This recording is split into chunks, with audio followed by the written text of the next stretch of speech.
국내 코로나19 확진자 증가세가 며칠 새 주춤하는 양상을 보이고 있습니다.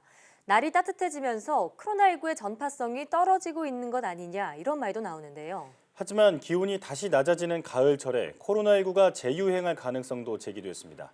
자세한 이야기 코로나19 브리핑 고려대학교 약학대학 김정기 교수와 함께 나눠보도록 하겠습니다. 교수님 나와 계시죠? 네, 안녕하세요. 네, 올해 초부터 줄곧 제기되어 온 의견입니다. 날씨가 점점 따뜻해지고 습해지면 코로나19 전파 속도가 떨어진다는 말이 있는데요. 신빙성이 있는 말인가요? 그러니까 일반적으로 바이러스는 온도하고 습도의 영향을 받는데 온도가 올라가게 되면 활동성이 떨어지는 거는 맞습니다. 예. 근데 다만 지금 코로나19 바이러스처럼 이게 숙주가 광범위할 경우, 즉 지금처럼 많은 사람들이 감염을 하게 되면 온도 등 외부 환경의 영향을 상대적으로 덜 받는 특성이 있습니다. 네. 그래서 다소 영향은 받겠지만 크게 영향은 받지 않을 것으로 저는 개인적으로 보고 있습니다. 그렇군요. 네, 날씨의 영향은 크지 않을 것이라고 하셨는데 일각에서는 호흡기 바이러스가 좀 건조하고 추운 곳을 좋아하는 특성이 있다 보니까 가을에 코로나19가 더 유행할 것이다 이런 얘기도 있습니다. 혹시 이런 주장의 배경과 혹은 또 신빙성이 있는 주장인지도 또 듣고 싶은데요. 그러니까 지금 말씀하신 그 코로나19의 가을철 재유행 가능성은 네. 앞서 말씀드린 온도의 영향하고 연관성이 있는데요. 네.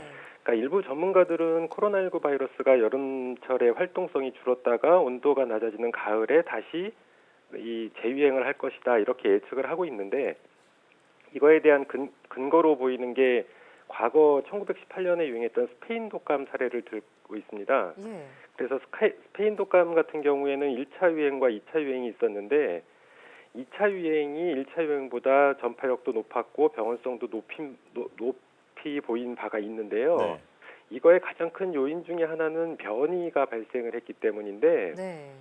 물론 코로나19의 경우에도 이런 변이의 가능성을 완전히 배제할 수는 없습니다. 예. 근데 앞서 말씀드린 것처럼 코로나19 같은 경우에는 계절의 영향성을 상대적으로 덜 받을 걸로 보고 있고 일부 지역에서는 아마 가을까지 이어질 걸로 생각을 하고 있습니다. 예. 그래서 스페인 독감의 전철을 받는 것보다는 향후에 그러니까 마치 그 2009년 신종플루처럼 계절형 감기로 편입이 되면서 이렇게 지속적인 유행을 할 가능성이 더 높지 않나 이런 생각을 저는 개인적으로 가지고 있는데 네. 어찌됐든 어떠한 가능성도 배제할 수는 없습니다. 네. 이 가을의 재유행뿐만 아니라 계절형 감기로 편입될 수 있는 가능성에 대해서도 말씀해 주셨습니다. 자, 코로나19가 만약에 가을에 재유행하게 되면 앞서 말씀하신 것처럼 그동안 어떤 변이가 일어난다든지 하는 변화를 통해서 전파력이나 병원성이 더 심각해지는 건 아닌지 걱정이 되는데 그럴 가능성은 어떻게 보고 계신가요? 그러니까 앞서 말씀드린 스페인 독감의 경우에는 재유행을 하면서 전파력하고 병원성이 더 높아진 경향을 보였었거든요. 예. 근데 일반적으로 바이러스는 변이가 일어나면 병원성이 높아지는 방향보다는 오히려 낮아지는 방향으로 변이를 진행하는 것이 보편적입니다. 예. 네. 그래서 물론 반대의 경우도 스페인 독감처럼 있기는 있는데요. 그래서 코로나19가 병원성이 낮아지면서 계절형 감기로 편입될 가능성이 저는 개인적으로 더 높지 않나 이렇게 생각을 하고 있습니다. 예. 네, 그렇군요.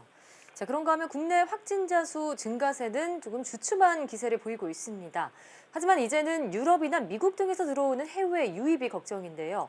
자, 현재 신규 확진자의 50% 이상이 이 해외 유입 사례로 알려지고 있습니다. 적절한 방역 대책은 무엇일까요? 그러니까 앵커께서 말씀하신 것처럼 지금 그러니까 신규 확진자의 50% 정도가 해외 유입 확진자로 알려져 있는데요. 어제만 해도 하루 확진자가 100명이었는데 해외 유입 확진자가 51명이었다 이렇게 네. 보도가 되고 있고요. 근데 반대로 얘기하면 50%, 즉 49명은 국내 자체 발생에 의한 확진자거든요. 예. 근데 과거에 국내 자체 발생 확진자가 100명 선을 보이던 거하고 비교를 하면 국내 상황은 많이 안정화된 거는 맞습니다. 근데 말씀하신 것처럼 해외 상황이 안 좋다 보니까 해외에서 입국하시는 분들의 어떤 확진 비율이 점차 증가하고 있는 것이 이제 문제인데 네. 해외 입국의 경우에 또 문제가 되는 부분이 많은 분 한 85에서 한 90% 정도가 내국인으로 알려져 있어요. 예. 그래서 내국인의 경우에는 어떤 입국 금지를 하기에는 어려운 부분이 있기 때문에 네. 요 해외에서 입국하는 내국인의 경우에는 방역망 밖으로 벗어나지 않도록 철저히 관리를 해야 될 필요가 있고요. 예. 반대로 해외에서 입국하는 외국인의 경우에는 가능하면 저는 입국 금지를 하거나 비자 발급을 하지 않는 이런 사실상 입국 금지 조치를 취하는 것이 방역적인 차원만 고려했을 때에는 더 적절하지 않을까 이렇게 생각을 하고 있습니다. 예. 특히나 그 현재 중대본 지침에 따르면 단기 체류 외국인 입국자의 경우에 진단 검사에서 음성 판정이 나면 능동 감시를 하겠다라고 얘기를 하고 있거든요. 예. 근데 잘 아시는 것처럼 코로나19가 이게 경미한 증상일 때 전파력이 상당하기 때문에 이 능동 감시만으로는 적절하게 이런 방역막 밖으로 나가는 부분을 차단을 할 수가 없습니다. 그래서 이 부분은 저는 수정이 필요한 지침이다 이렇게 판단을 하고 있고 네. 가능하면 앞서 말씀드린 것처럼 외국인 입국자의 경우에는 입국을 차단하는 것이 옳지 않나 이렇게 생각을 하고 있습니다. 예. 입국 금지라든지 여러 가지 방역 대책을 더 강화하는 쪽에 의견을 가지고 계시군요. 자, 그런가 하면 최근에 큰 관심을 받았던 보도가 있었습니다. 지난 23일 신종감염병 중앙임상위원회가 국민의 60%가 면역을 가져야 이 사태가 끝날 수 있다면서 집단 면역이라는 개념을 제시했습니다. 이에 대해서는 어떻게 생각하시나요? 그러니까 말씀하신 것처럼 국민 60%가 면역을 가지려면 이게 현실 가장 이상적인 방법은 백신을 사용해서 예. 면역을 갖게 키우는 하는 것이죠. 방법이거든요. 근데 네. 현재 백신이 없잖아요. 예. 그러니까 지금 중앙임상위원회에서 얘기한 국민의 60%가 면역을 갖는다. 그러니까 집단 면역을 시킨다는 얘기는 요거는 백신이나 치료제가 없을 때 이론적으로 집단 면역이 발생을 하면 자연적으로 감염병 유행이 소멸되는 경향을 보입니다. 예. 네. 근데 그 지금 중앙임상위원회에서 집단 면역을 언급한 부분은 이론적인 어떤 팩트, 과학적인 부분을 언급한 거지 집단 면역을 방역 대책으로 제시했다라고 보기에는 다소 무리가 있지 않나. 글쎄요, 저는 그 자리에 없었기 때문에 어떤 얘기가 오갔는지를 정확히 알 수는 없는데 예. 만약에 집단 면역이 방역 대책이라고 언급을 했다라고 그러면 이거는 매우 무서운 방역 대책입니다. 왜냐하면 전 국민 또는 나아가서 전 세계인이 인위적으로 방역을 안 하고 그냥 감염돼서 60%가 감염돼서 항체를 가지게 되면 자연스럽게 없어진다 이런 개념이기 때문에 네. 글쎄요, 설마 집단 면역을 방역 대책으로 제시했을까 이런 생각은 가지고 있습니다. 예, 이와 관련해서 보건당국이 집단 면역 이론에 대해서는 채택 가능한 방역 대책은 아니라고 선을 그었습니다. 자, 최대한 조심하면서 백신이나 치료제가 나올 때까지 기다려야 하는 상황인데요. 코로나19가 장기전으로 흘러가면서 사회적 거리 두기에 대한 피로감이 쌓이고 있습니다. 혹시 생활 방역에도 좀 변화가 필요하다고 생각하시는지요? 글쎄요, 지금은 생활 방역이 변화보다는 앞으로 2주에서 최대 4주 동안에 국민들께서 많이 힘드시겠지만 좀 더 노력을 해서 조기에 국내 상황을 빨리 해결하는 게 가장 중요하지 않나 이렇게 생각을 하고 있습니다. 예. 네.